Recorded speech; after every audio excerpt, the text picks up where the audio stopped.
Charlotte Leslie. Thank you, Mr. Deputy Speaker.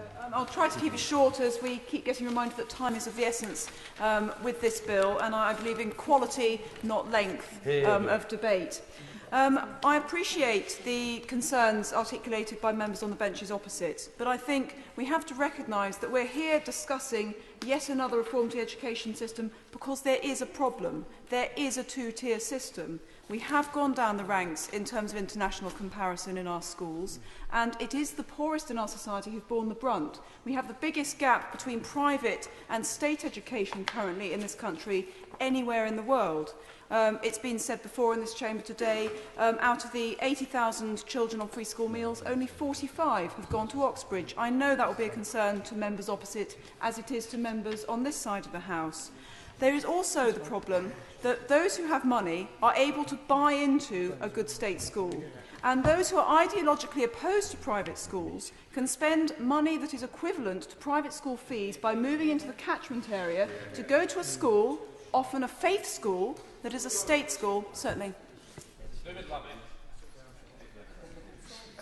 In relation to the statement she made about the OECD list and our schools performing less well, does she acknowledge that in using the comparison previously, the Secretary of State did not acknowledge that since the breakup of the Soviet Union, there have been a number of states that have come into the system, and she'll probably acknowledge that the Soviet Union had a fairly good education system. What?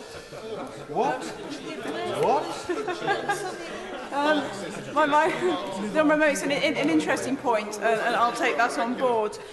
Moving on to the topic of the bill, I find it interesting to see, and I understand, to see the concerns that are raised by members opposite. Very briefly, yes. Briefly, Mr. Deputy Speaker, the Soviet Union dissolved in 1991.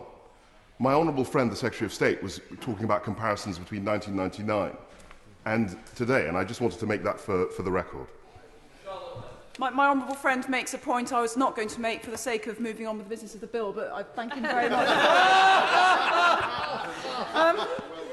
What I think a bit of clarification needs to be made on this bill is it's not some kind of compulsion whereby politicians are driving schools to claim these freedoms. This is simply lifting the lid on ambition, desire and passion that already exists. Now, that's amongst outstanding schools that have head teachers who have said to me, "Isn't it amazing? If I was a bad school, I'd be able to get the freedoms I want to run my school with, but we're just doing too well to have them." It removes that perverse incentive. And it also enables parents, but I think something that's been under-mentioned in this debate is teachers, ideologically driven teachers who are there to help the most vulnerable in our society, who want to go out and start small schools along the lines of the American charter schools in those communities that most need it. Now, a lot of the people expressing interest to me in this are those very teachers, the kinds of teachers who may be involved in the Teach First programme and Future Leaders programme. And these are people who desperately want to improve the lot of children on free school meals in the most deprived parts of our community. And I think something that deserves a bit more recognition in this debate is this is lifting the lid on passion and belief and desire that already exists to improve education. It is not compulsion. That is not what these benches are all about. I know also and appreciate the concerns on the opposite benches that it's the good schools that will benefit from academy status. Now, if there were very, very substantial amounts of capital investment going into these very good schools, I could share the concerns of those members opposite.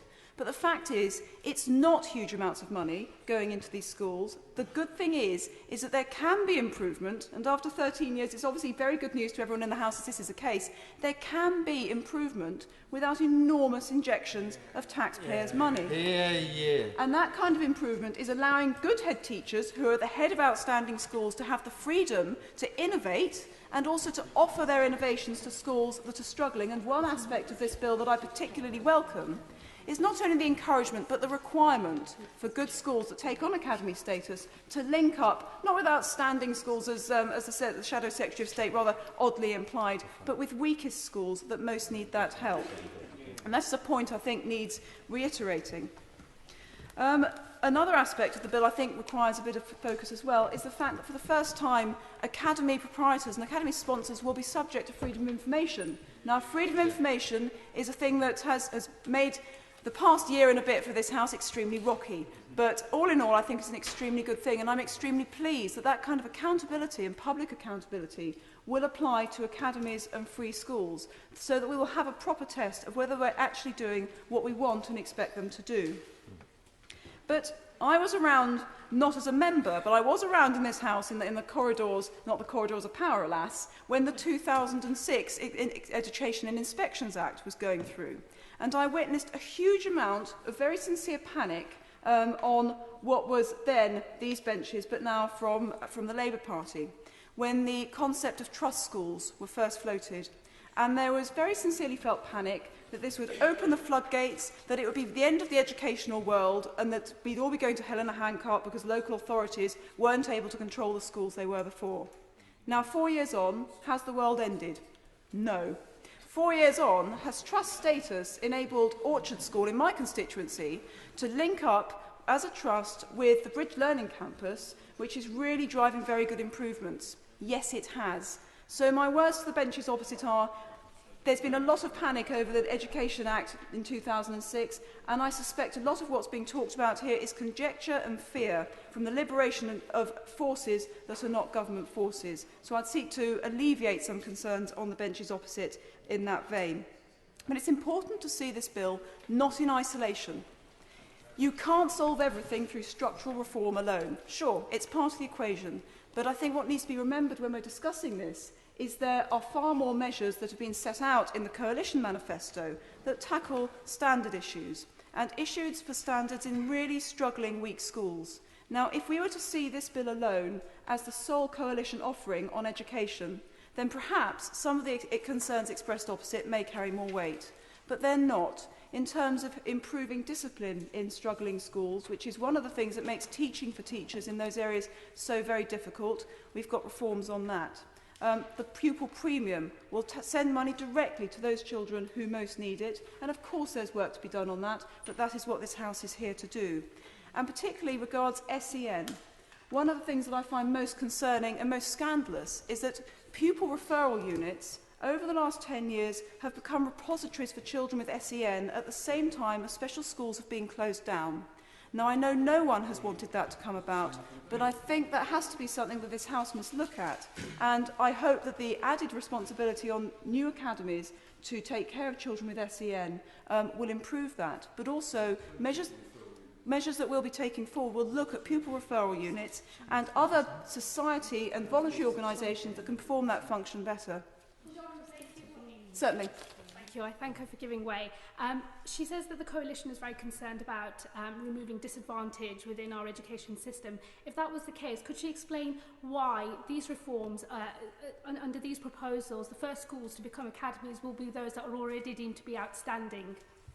Absolutely, I can explain that. As I said before, if it involved a huge capital investment going to those schools that are outstanding, I wouldn't be standing here defending this bill. I'd be pretty horrified.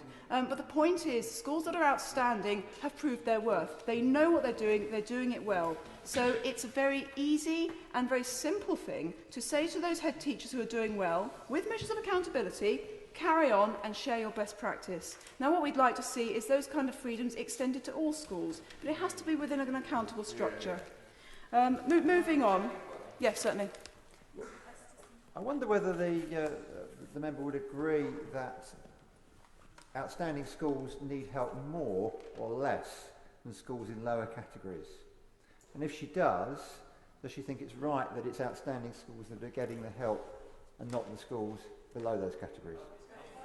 I'll repeat what I said before and just note that it's interesting the Honourable Member says help and that granting freedoms to schools is in fact help, and I'm really pleased that he agrees with the sentiment on these benches. It's help. But I repeat the point. This is not loading resources that could go to a school that's struggling into a school that's not struggling. This is lifting the lid on ability, ambition, desire, aspiration that already exists and enabling that to come out and flow into those schools that most need it. But thank you very much for my honourable friend's intervention. Finally, I will finish up because I think the House always hears enough of talking. I think a key point comes out of this idea that you can only have improvement by capital investment and rebranding. And I've heard concerns raised that there'll be an enormous amount of expenditure on rebranding those outstanding schools that become academies. But what we're not going to do is do a rebranding exercise and then expect that to be the change and then do nothing else. There will be no massive investment in a rebranding that doesn't actually affect change. So all in all, I welcome this bill, as I've said. It's real action, it's not money spent on rebranding action, and it liberates the knowledge of professionals, the desire of professionals to make children's lives and opportunities far greater, that I believe has been stifled for far too long. Thank you.